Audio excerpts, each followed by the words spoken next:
And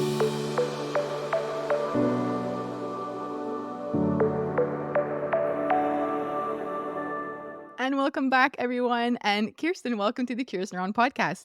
Thank you for having me, Cindy. I'm so happy to be here. This is, I believe you are the first official expert that we have on board here with Kirsten Ron talking about teens. And the reason why is because, I've been doing this for a few years now. And now, our children are getting older, including mine. Mine are now 5, 7, and 9. And we're surrounded by teenagers in our home, from my husband's family.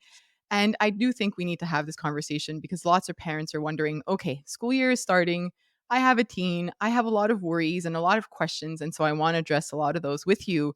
Can you first explain a bit of your background? I did in the bio at the beginning, but how did you get into this sort of coaching now, supporting parents this way? I was so lucky to find this work actually as a teenager. That's when I started mentoring parents of teenagers. And Wow. I've always, yeah, I was an older teenager, but still, it was wonderful. And I'd always worked with kids. And I just have this natural ability to kind of understand what's beyond and beneath the behavior and see kind of through it all. And that's always been very interesting to me because I value connection and authenticity so much. So I was so lucky to find this work young and feel really purposeful and connected in a meaningful way.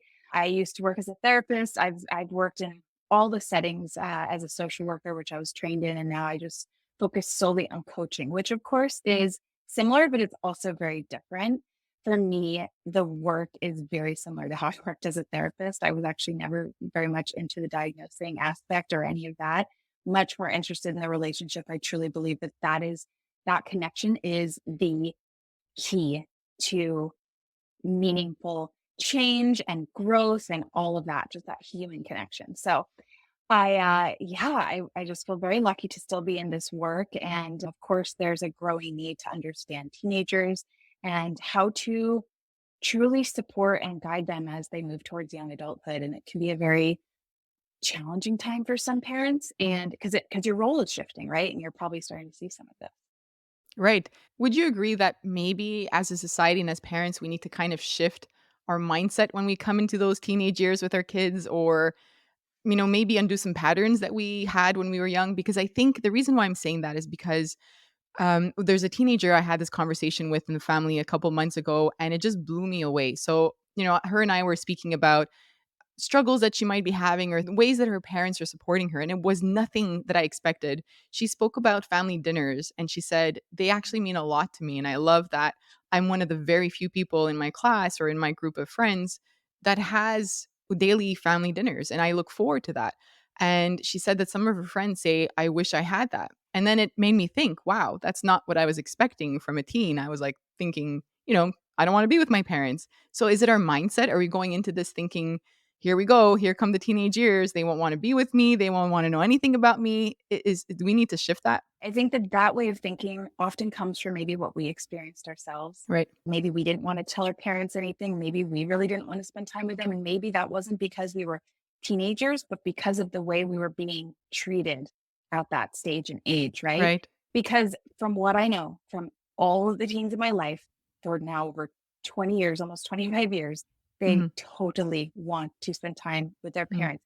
Not as much time, not in the same way. What they don't want is that lecturing or to be seen through that negative lens because that's what they're picking up on. And I would guess that this person you were talking to feels seen and understood by their parents. So that makes that dinner enjoyable rather than painful or challenging or anything that just wouldn't support their growth at this stage. So yeah, it's absolutely our mindset, our lens. They're evolving. We need to evolve too. Yes, I love that. And you are right. She did say that on the nights when she had some exams coming up, or her parents had questions around her sports and how she's performing, that it felt overwhelming. And she said, she thinks that that was like the key to it, that she didn't want to sit at dinner and be drilled and be interviewed and questioned, and that felt uncomfortable for her. And I wrote it down because I wanted to remember saying this to you, but she said, I want my parents to trust me and know that I will make mistakes. I need them to be there for me when I do mess up. To me, that's building a good relationship with my parents. Right? I mean, Yeah. I this just is a got goosebumps. 14-year-old, right?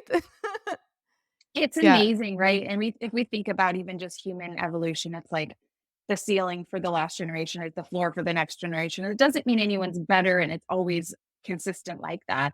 Mm, However, in this moment, I mean, look at that wisdom that she mm, has and that she probably also gained with and from her parents. They seem right. to know that and to get that and Mm, to be able to meet her in that. Because if we look at this example, it can go a few different ways, or at least two. One is, have you studied? Have you done this? Have you done, and add more stress to an already very stressed out teen. Teens are stressed right now. Or it can be like anything I can do to help. And you're with them in that, or just remind them that no matter what happens on that test, you got their back, right? There's such a difference in that approach. And usually, I mean, no matter how old we are, we want to feel seen and witnessed and right. understood in that moment. And when we're stressed, I mean, a Mm. lecture will never do anything anyway. So, Right. You mentioned that. I want to get to that part too, because I think you had a post that spoke about like not lecturing, teens. Let's move into that slowly, kind of maybe addressing parenting styles, because I know that parents that follow Kirsten on, many of them have very young kids, under the age of 8 or 9. And they're listening to this saying, how do I prepare for that? Maybe they've been following conscious parenting, positive parenting, which I've addressed already, that I have my own issues with in terms of those terms, and what kind of the pendulum in a sense has swung a little bit too far towards being there for our kids, or not being there, but not having the boundaries, but having the warmth and the connectedness, right? And that's led to permissiveness a little bit. So if a parent is mhm. listening to this saying, okay, now I've learned through Curious Neuron that I need to balance those boundaries and limits and also show up with warmth and connection, am I following this, into the teenage years, or am I upping that boundary and limit a little bit more? Which is honestly how I was raised. Once I became a teenager, there was no more warmth and connection. It was all about like, don't forget who's in charge here, and you better not cross any line because you will have consequences. So there was this way of living in fear all the time. So where's the balance? Such a great question. It's so relevant right now because I'm with you.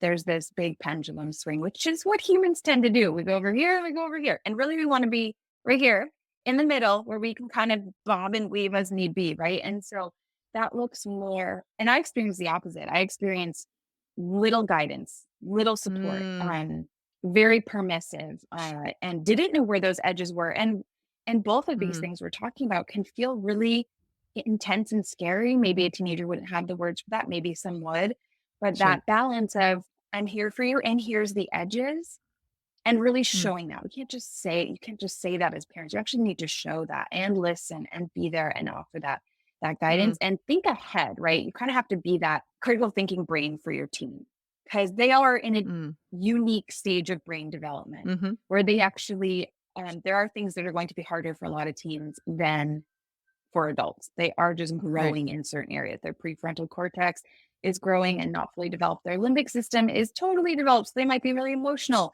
So there's a lot of things happening during this stage and age. And so sometimes it's a bit about thinking ahead. What what's my teen stepping into in this age and stage? What's natural? What's normal? They're going to take risks. Like you said, this girl's like, I need to make mistakes. It's part of it. And so if parents can prepare for what's around the bend, then there's a little bit more opportunity to say, hey, you're 16 now. You're going to be driving soon. Or, hey, you're in high school now. There might be parties you go to. Let's talk about it. Let's come up with something that feels good for both of us so that you can have fun and still be safe. And so that I'm not hounding you and we maintain this trust. And there are ways to speak openly. And I think it's a lot about being authentic and real instead of like, I'm the parent and it looks like this. That kind of Mm, hat and role almost that gets like put over our true self sometimes. mm, And I see this with parents, and when they take that off and instead really engage in a way that's real, imperfect, and that meets their teen human to human while still being a leader, right? It's mhm. amazing what can happen. Teens have a lot of space for these conversations, but yeah, I think it can be intense place. A lot of parents aren't feeling super confident in what are those limits and how do I do that. And so this varies family to family, of course, depending on your values. Depending on where you live, there might be differences for curfews and safety and all of this sort of stuff. But if anyone needs sort of a go-to, think about authoritative. What does that look like? And then start exploring some of those examples. Instead of I want to do the opposite of my parents, think what's the most balanced approach for this age and stage for what's around the bend. I love that you mentioned, kind of creating that limit and the boundary so that they know, like, okay, I can push, not push it, but how can I explore life and get to know myself too? Because they are getting to know who they are. It's such a difficult couple of years. I think for Mhm. myself, like 13, 14, 15 years old wasn't fun for my mom. She was a single, she was a single mom.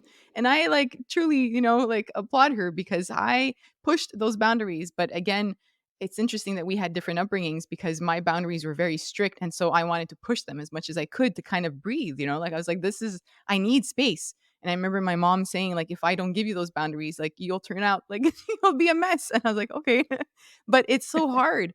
When I think of this teenager that I had the conversation with, she also spoke about boundaries and how they're not fun sometimes. I think what is hard for a parent is when you set a boundary and that might create a problem for your child with their friendships, right? So I think about the boundary she spoke about around screen times and phones, where her parents have asked her, the phone stays in the kitchen, in the living room where I see you. It does not go upstairs in your room.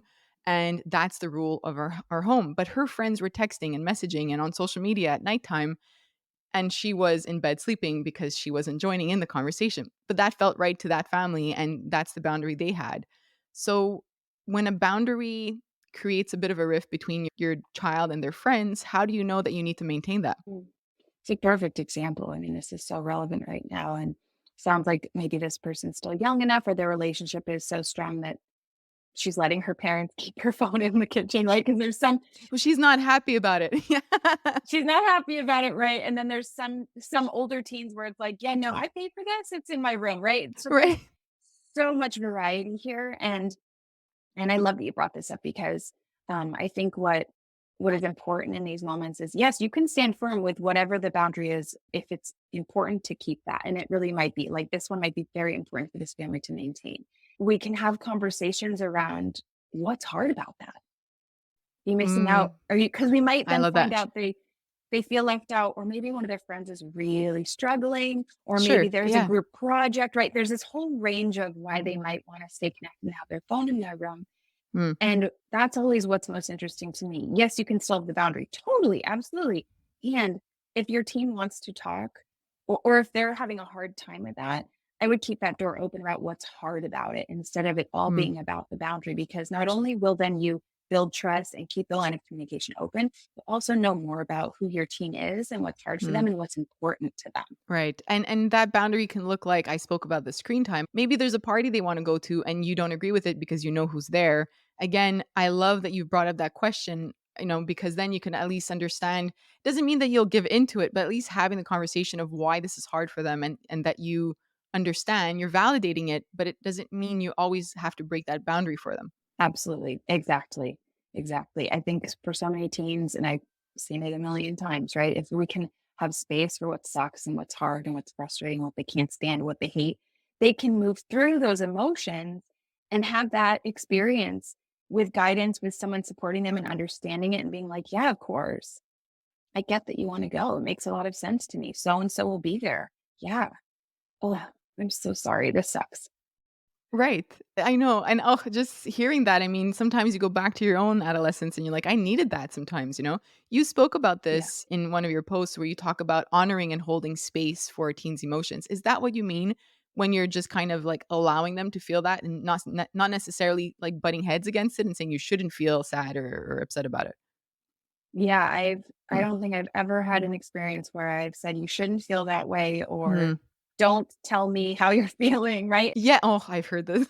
It's all welcome, and it's every single time we welcome what is, we are accepting what is, which is really important in life. It doesn't mean we lay down and let someone walk all over us. That's not accepting. It's what is happening, allowing space for that, and then we can move through that, and then you take the next best action or next best step. And so what I see for teens the more we do this, from complaining to frustration to sadness, they get to have that experience. Because let's remember too, some of these things are kind of brand new because they have this new way of looking at the world, this new brain coming Hmm. online, and they're actually getting real life practice and need our Hmm. support with that.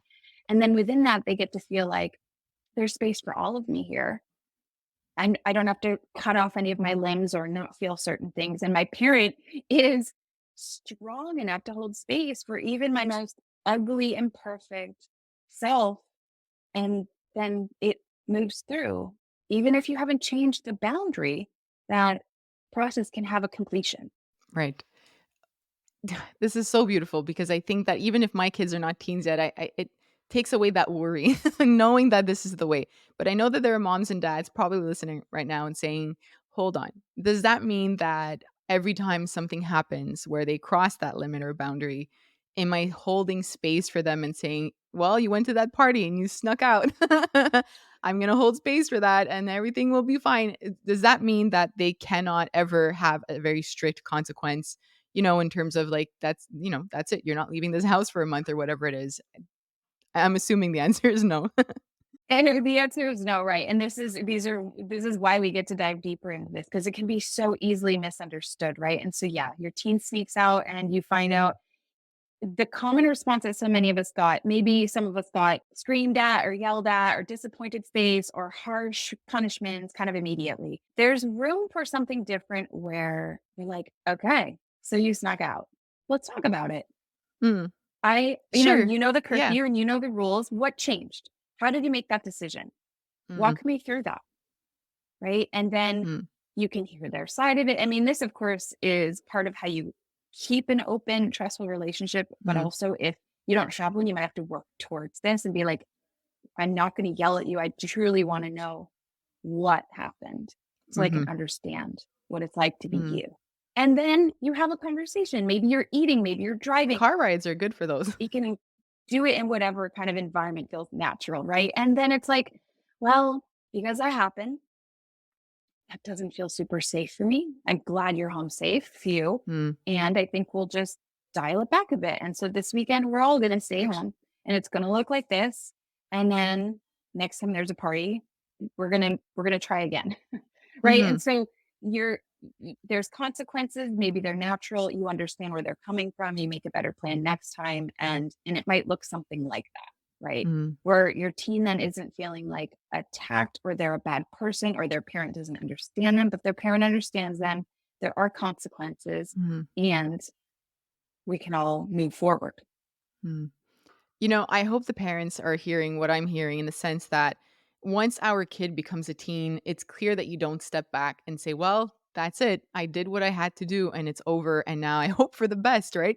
Which is what I think, through the conversations with my own friends, sometimes it's like, okay, well, fingers crossed, take a breath and let's get into the teenage years. What I'm hearing from you is that there's still a lot of education and teaching that we have left to do as, their parent, their leader, which you've used a few times. And I absolutely love that because strong leadership means that you hold those boundaries, that you feel confident in what you're doing, and you have those effective communication skills. I've always said that even to parents who have a 2-year-old, and now that's what I'm getting from you. Am I understanding it right? Absolutely. Absolutely. And what's beautiful about the teen years is I think it really isn't about hands off. It's about leaning in really intentionally. And so if we want to expand a little bit, what's coming up for me on that curfew party scene is like the teen years are the perfect time to then say, what do you think I might be concerned as your parent about you sneaking out? Right? Help them start to get it from within themselves. This is how we help them have more awareness, to self reflect, think about safety, because that's not going to be what they're thinking about. Most teens, not all teens. Some teens are very safety oriented. A lot have that risk reward thing going on. And they're going to say, you know what? It's worth it if I'm going to see that cute guy or this friend. Right. And they're like, you know what? It's worth it. Those kinds of questions are what can happen during these years. Why do you think this? What did you notice about that? How come you think might be really concerned as your parent? And then on top of that, unfortunately, the era we're in means thinking a lot about things like where they're going to what they're gonna be drinking, eating, smoking, where Mhm. did it come from, right? If you have an older Right. teen or a teen that likes to go to parties. And so these are the things that we do need to consider. We can't just not look at and Mm, prepare teens for and help them be the best support for themselves and a critical thinker and make those worst case scenario plans. It's mm, really hard. And I think it's so scary because no one wants to think about their child in a tough situation. of course. But what's Mm. worse than being in a tough situation is not knowing what to do in that, not being Yeah. able to call my mom, Mm, all of that stuff. mm. Being proactive, right? In terms of, they're going to a party, let's talk about everything that can possibly happen. Not maybe not everything, but almost, right? Like so that they Yeah. have you to think about, like, they'll think about the conversation they had with you in that moment. I'm thinking now about the parents that, like, have a child who's starting high school for the first time, and that's a very difficult transition. I have a friend whose child is going through that, and there's a lot of worry, right? Like, how will I make friends? Will I be the cool kid? Will it be too difficult in terms of the subjects? Will I do well? My grades are important. What would you say to that parent? What kind of conversations can you have going into this new journey? Yeah, this is what's happening right now is down in Hmm. so many families. School is starting. Some people are starting new schools, and it is a lot. Even if your teen doesn't really care about academics, that social piece is a lot, or what they're Of course. wearing, or if Mm, the teachers are going to be nice, or, there's mm, so many dynamics. So I know my way around the school. And mm, yeah, I think there's a lot of opportunity to be like, okay, so you're starting this new school. Is anything coming up for you? Is there stuff that feels big or feels scary or big question marks or stuff that you're just so not looking forward to? How mm. might we talk to a friend if they were starting a new job? And instead of just, you'll be fine and you're smart, right? And all that Yes, reassurance, we right. want what's more supportive, at least from my lens and from what I experience, is be like, oh yeah, of course you'd be thinking about that. That makes sense Mm, to me. So if I'm hearing you right, it's like XYZ and da da da. And you kind of offer that reflection back. And you don't have to get it right. It's not about that. Plenty of times I do that and mm, teams are like, no, no, no, no. It's about this. And I'm like, okay, okay, okay, got it. Right. mm, It's more about that uh, genuinely trying to understand where they're at and make space, validate what's hard and tricky about that. And then some teens might want to do a little problem solving or do a little planning. Like, okay, you want to walk through some of that? And somebody be like, no, no, mm. no. They just needed to share what was annoying and hard. Other teens are like, yeah, I kind of want to walk through it. And so we can have conversations like that where we can prepare them a little bit and support them for what's to come, or just make space for what they're afraid of and trust that they're going to learn something through that and they're going to make it through the day. And you can even say, it's okay. We don't have to talk about it anymore. We don't have to make plans. Just know you can always text me. And then be Right. able to really show up in that, right? And say, oh my gosh, that sounds hard.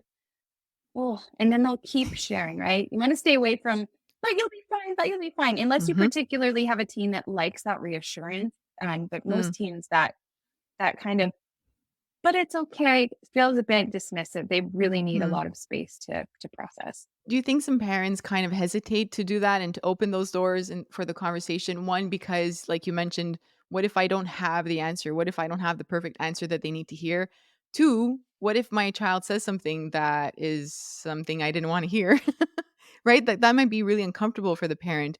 I'm assuming we don't ignore the conversation and what you said just for that. Right. Usually the reason we're not showing up this way is because of fear. I'm not going to be able to hold space for this big emotion. Or, yeah, what if they tell me something that I don't want to know? Um, and this is brings me back to kind of this really important part of humanity that hopefully we're getting back to, and that some people have that are listening, or more, hopefully everybody, but support and community. This is Mhm, how we make it through this stuff. This is how we hold hands and walk together, right? It's like mm, parenting is not supposed to be one or two or maybe three, right? If you have kind of a step parent in the mix, it's really more than that. It's so important to mm, have other people that you can connect with about this and that can hold space for your teenager, especially teenagers. This is that perfect age to have mentors and coaches and guides that you trust and that have the same values as your family and all of that stuff. right. That Mm, they can offer something that parents can't. There is this part of teens that's like, la, la, la, when it comes to their parents, it's like they're not going to hear it in the same way sometimes. But if they hear it elsewhere, it will land deeply and in a different way sometimes. And this is why in ancient times, not even that long ago, but teens went off and had a mission, an adventure, skill building experience, and a guide. And, this is why. And so I'm thinking about support here in community because this will help and support parents be able to hold space for those hard moments. If you know you can call your therapist, your coach, your friend that's been through it, that community parent group you're in, and say, hey, oof, this is what I'm dealing with, right? And if something like that does come up, you go, oh, wow. Okay, I don't have the answers yet, but we're going to figure them out. Like, I've mm, got you. You don't have to know everything. Who knows everything? And I personally believe this is one of the side effects of conventional modern schooling. It's like Don't even think, just know the answer. And it's like, gosh, I wish the opposite was encouraged because slowing down, pausing, thinking critically, looking at the whole picture, breathing, this is how we come to true answers and truths and connection, not like boom, boom, I just know everything. It's impossible. And that is impossible standards for parents to just know everything in the moment. I agree with you. All that to say, I think the fear is what gets in the way sometimes. And so Right. we can even practice on ourselves. If this is really uncomfortable, it's like, okay, if something comes up for me, let me try this with myself, my inner child, or just myself today, Mhm. right? Going, it's okay, I don't know the answer. I'm feeling uncomfortable. And you can just have that experience to know that you actually are strong enough to experience that. And in the Mm. times when you feel like you're not, find your people that you can call. But yeah, that fear can be really such a barrier to true connection and even just our innate wisdom. And I know this from because we all know this, right? We all have moments where we're terrified and scared or feel alone or don't know the answer. And it's very scary. And so if we're scared of it, oh my gosh, imagine how teenagers are feeling. Exactly. I know, and what you just said reminds me, like, what I talk to parents about, which is it starts with you, right? Even when your child is young, if you struggle with with emotion regulation, then you might struggle with that co-regulation piece, and if you struggle with your emotions and dealing with certain behaviors, you will struggle with supporting your child in that. Your well-being will, impact how you support your child as well. From what you're seeing, it trickles down into teenage years as well, where if we do have some fears, maybe we need to work on them before. I know parents, that are part of this community have younger kids, so it's never too late to work on that confidence, or the word that I think of is, vulnerability as well. In those moments as a leader, you might want to always show strength. And I don't think that we think of vulnerability as courage and strength. What I see it that way. Whenever I give a workshop or I'm talking to parents, when I open up and talk about my struggles as a parent, then everybody feels the courage to say, like, oh yeah, I struggle with that too. I thought you didn't struggle with anything. I'm like, how is that even possible? Right. So I think in those moments with our child, even saying, I'm assuming, like, even saying, like, I don't know what to do with this. This is a really tough situation that you're in. Them seeing that there aren't answers right away and that we can work on this together, I'm assuming gives them the courage in that moment as well. Yeah, of course. It's like, especially, yeah, if we kind of say, you don't know right now, and that's okay. It's uncomfortable, but it's okay. It's normal. It's natural. And we're going to find a way. And I'm with you. I mean, it's not about, we know this from even just the ACEs, the ACEs score. It's like, if there's a hard thing, it's not the hard thing. It's the feeling alone, having no support that make the hard thing really hard.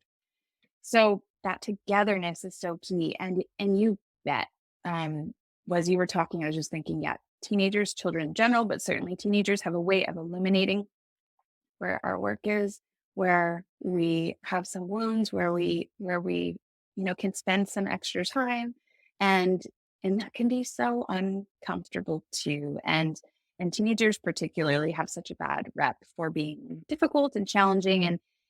And while I'm not saying that's not true, because growth can be, and this is a growth stage, right? It's very transformational in the brain and the body. Um, it's also like there's massive opportunity for different deeper way of being together and walking together. And yeah, it's pretty powerful. It's so beautiful to see it that way. It really is powerful. I hope this is taking away some of the worries that some parents have. It is for myself, just of seeing it that way. And if I can continue building that relationship that's opened, and even with my own kids, it's very easy to discipline very quickly. But even with young kids, saying, why did you do that? Like, even with a 5-year-old, why did you just grab the toy out of your brother's hands? And then giving them that space to say, he was ignoring me when I asked him to share, or he was, I don't know, I told him not to touch that one and he didn't follow my boundary.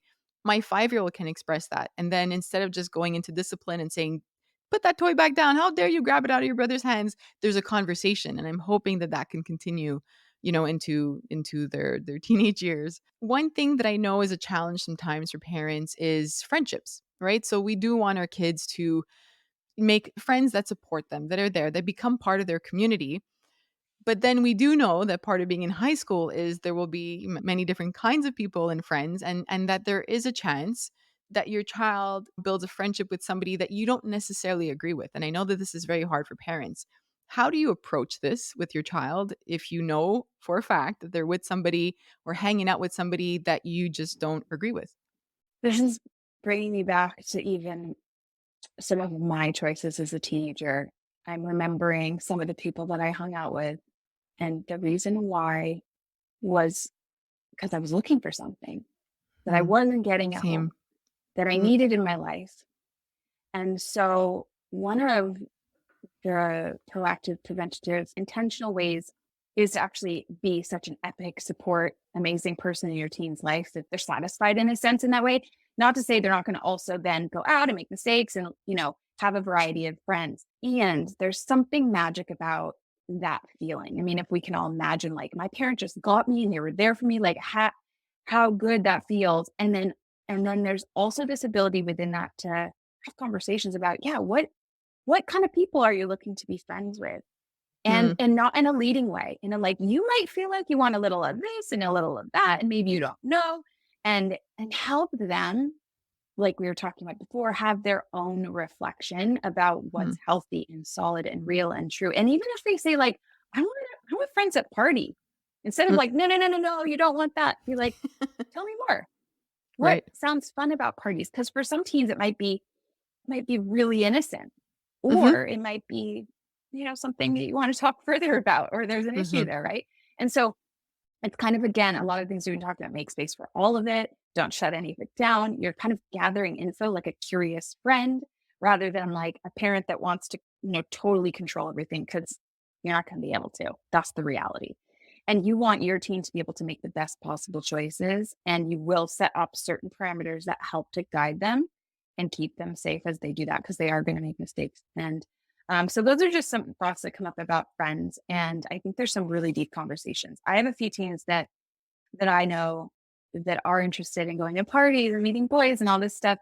And we still get to have those conversations about what's a real friend. When you think about, like, the best kind of friend that could ever be, what do you see? What do you feel? What's that like? And they get to really anchor that and even explore how they can be that for other people and how they can welcome that. And some teams are really deep.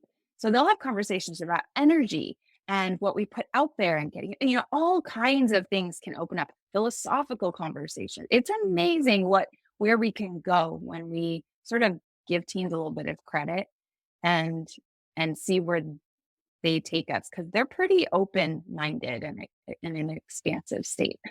Hence why we need some boundaries. right, exactly.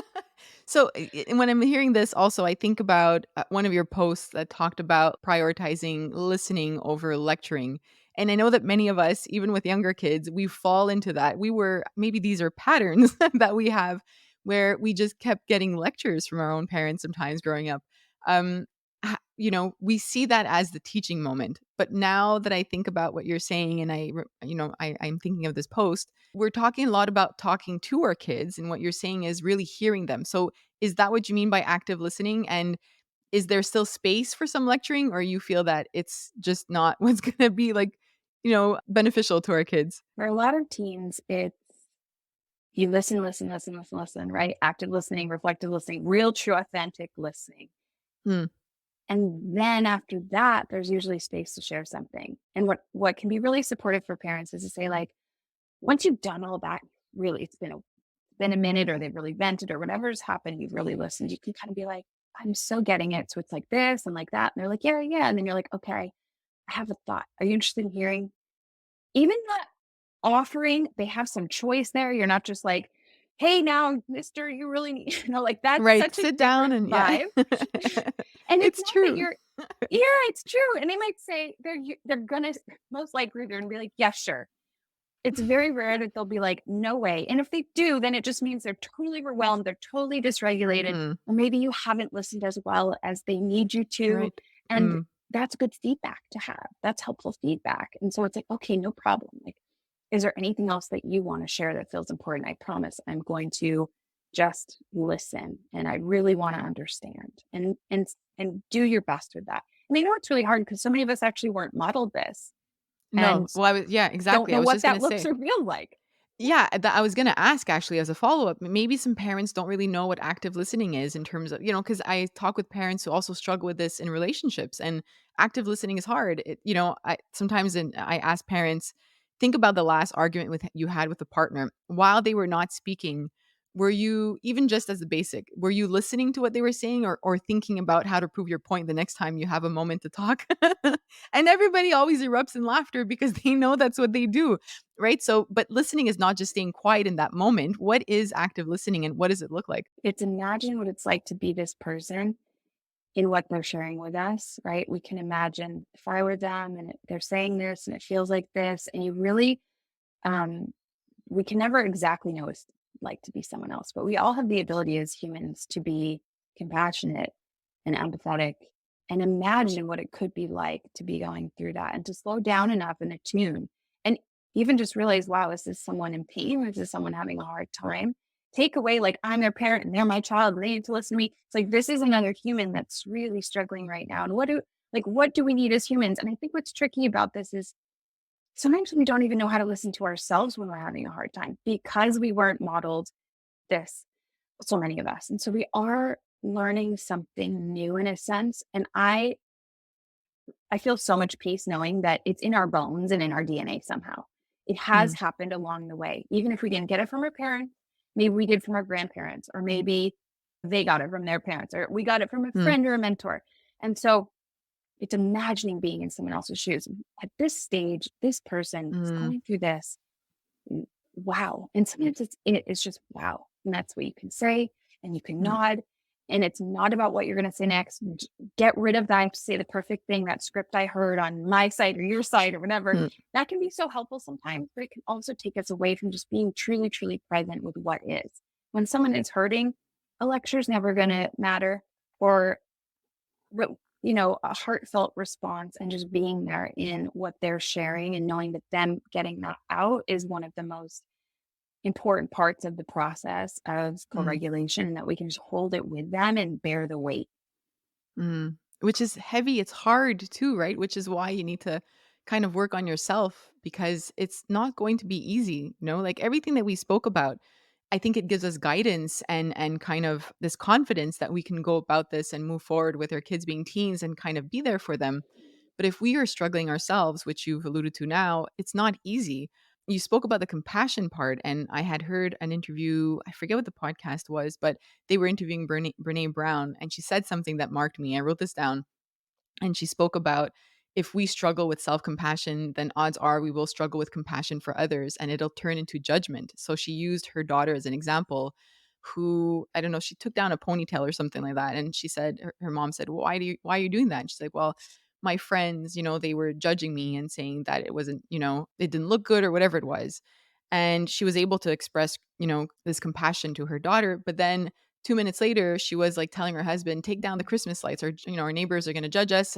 She was kind of struggling with like modeling that and so on. So, it just reminds me that we have to kind of practice it on ourselves and how we're compassionate for ourselves, how we think about others around us, because we will have our own child to model that for.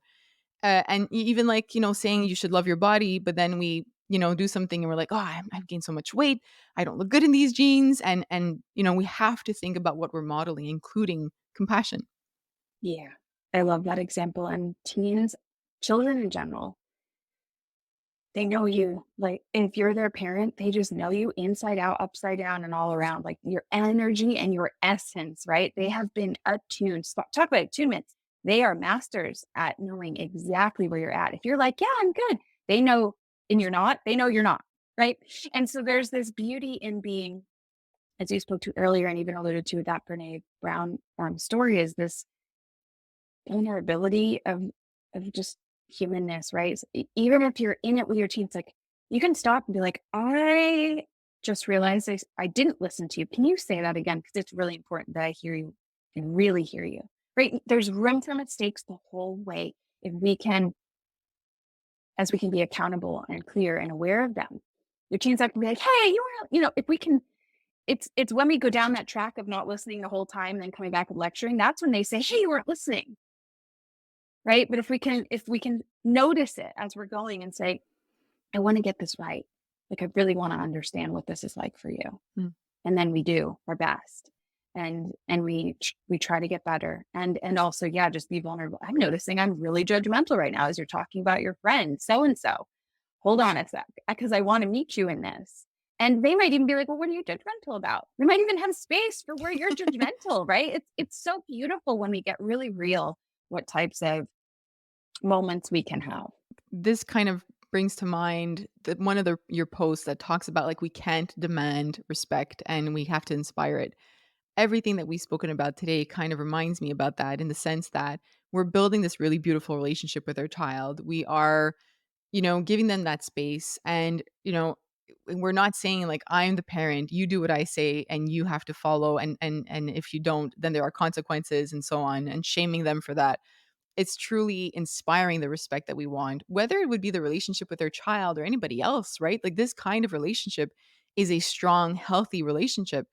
Maybe there are some parents listening to this saying, I've been doing it all wrong and I feel like a really shitty parent right now. I have a teenager who's not listening, who's going off and doing things that I don't agree with.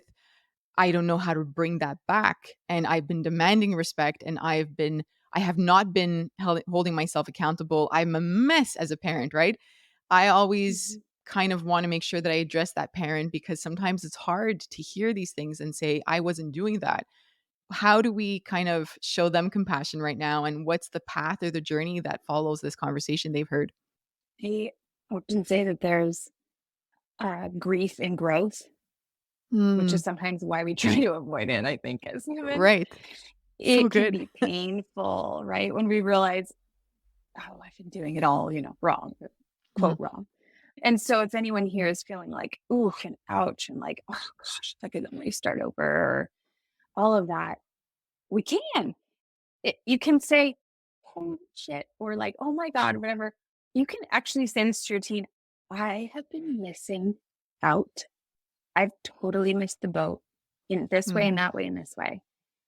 And here's what I want to do. And I hope that you would be willing to, you know, go get a Starbucks with me. Start small, start with what they like, honor them. Apologizing is not putting something on someone, it's just speaking what's true and being accountable. I've missed something. I've missed out. I've missed the mark. I thought it mm, was about this. It's really about this. And I want to make right. sure that Mm, I'm, you know, moving in this, moving from this place, moving forward, or being really accountable here and honoring who you are mm, and what's important to you and how we can have the best possible relationship. I realize it might take a minute, especially if I've disappointed you or been too harsh or critical, and you might not trust me. And that makes sense because mm, you know what? We also want teens to have that sixth sense and trust their gut with that when people are being harsh with them, that they don't want to hang out with them or being disrespectful to them or hurtful or whatever it is. You want them to have that strong sense so that they're not in other, not, balanced relationships. mm. Yeah. I really do hope that a parent listening to this realizes that it's never too late. If we even just think about our own parents, right? If there was an apology, even now as a 41-year-old, for certain things that I still remember very clearly in my mind. But when they're addressed, it's like, well, you overplayed it, or you were just too sensitive in that moment, or are you saying I'm a bad parent? And never receiving that apology sometimes hurts. And even if now you have a teenager, it is not too late to apologize. And like you said, it's not just about that. It's really about you're holding yourself accountable for, things that you've done or said and saying like, I don't want to repeat that. I want to make sure that, this relationship is important to me and I want to work on this with you, but I need you to be there with me now. It might be hard, especially if things, the relationship maybe isn't where you wanted it to be. Maybe there'll be a rebuilding of trust, I'm assuming, right? If this is coming out of nowhere and your teen's like, I don't know if this is really going to happen, but Yeah. there has to be that rebuilding. Yeah, and expect them to be a little weary. That's healthy. That's natural. I even think about the teens I meet when I'm a new person in the world. I'm like, "Mm, that it might take a minute for them to even be okay with talking to me. And so we have to build that trust. And if there's any repair that needs to be done, yeah, There's reparenting work, there's reflection, and there's repair all tied up into that. Maybe parents Mm. can make a promise, like, here's my promise because I really missed out and I'm deeply sorry. And I actually wish that I could turn back the clock. And so moving forward, here's something I promise. And make it a promise you can actually do and grow from there. And yeah, I'm with you. If one of my parents came to me and said, "Oh my gosh, I'm so sorry I missed whatever it is that still hurts for me." And so we may never get that. And but we can give that and we can give it to ourselves and we can give it to Mm. our kids.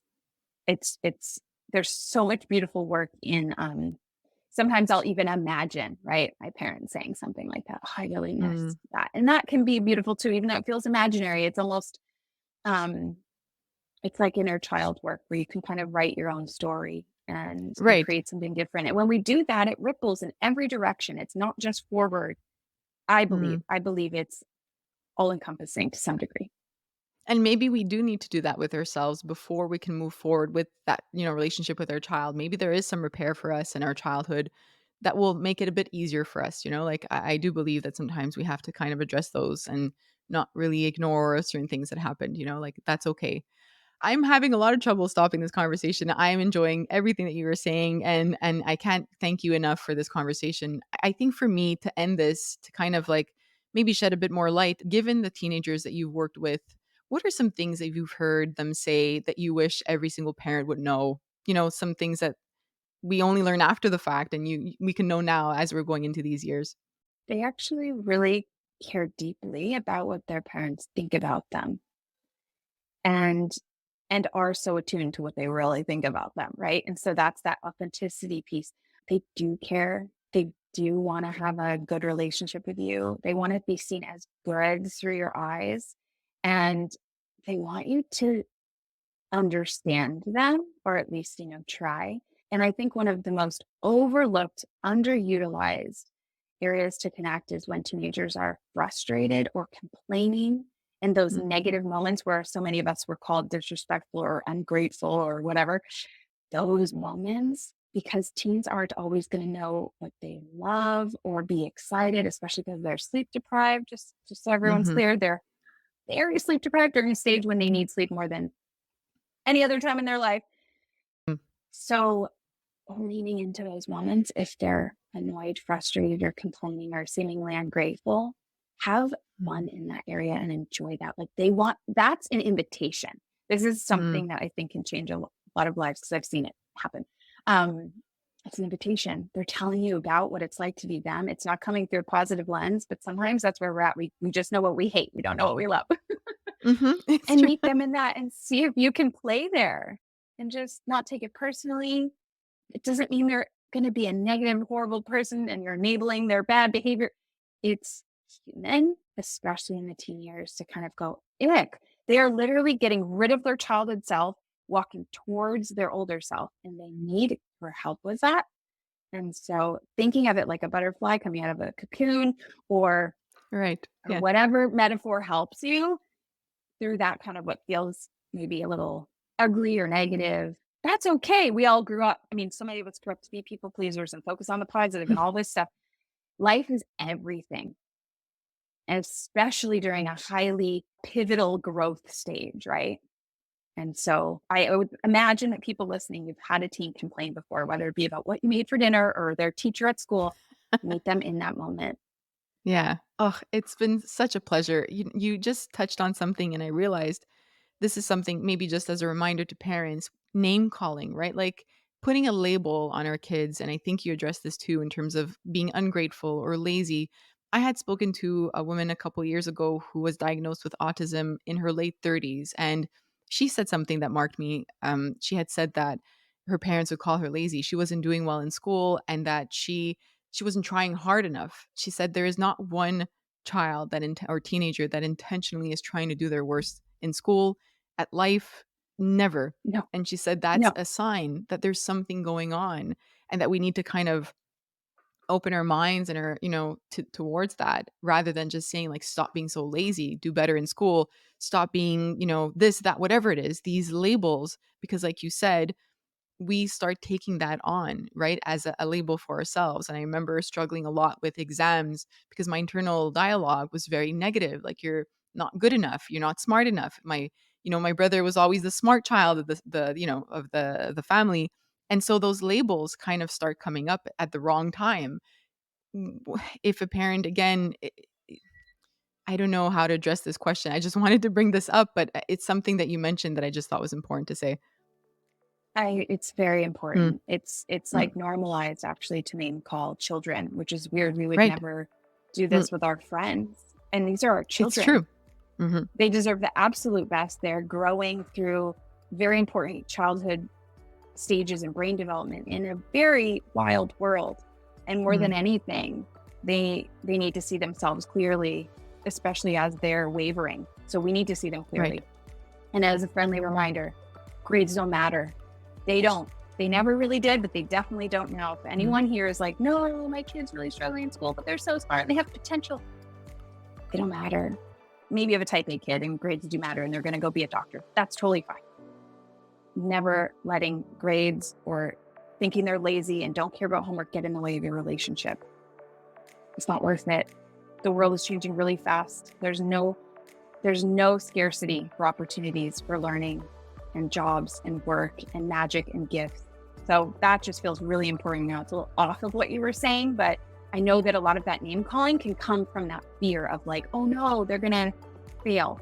And success is not what we think it is. Mhm. No, it's true, and I think it comes, from a place for parents, and if I scare them enough or if I show them, like, "Don't be this," then they'll do the opposite, but it doesn't work, it doesn't help, it really doesn't help. Again, Kirsten, thank you so much for taking the time to chat with me. How can people listening, join you and learn more from you? People can visit me at Kirsten Cobabe on Instagram. I try to get back to every comment and message as best I can. And then I still, and for as long as I can, offer one free 30-minute call per family. So even if you're not interested in long-term coaching or don't feel resourced for that, you can still schedule that with me if you'd like. And thank you so much for having me. I absolutely loved connecting with you today. It means so much to me. I hope we get to chat again soon. Thank you so much.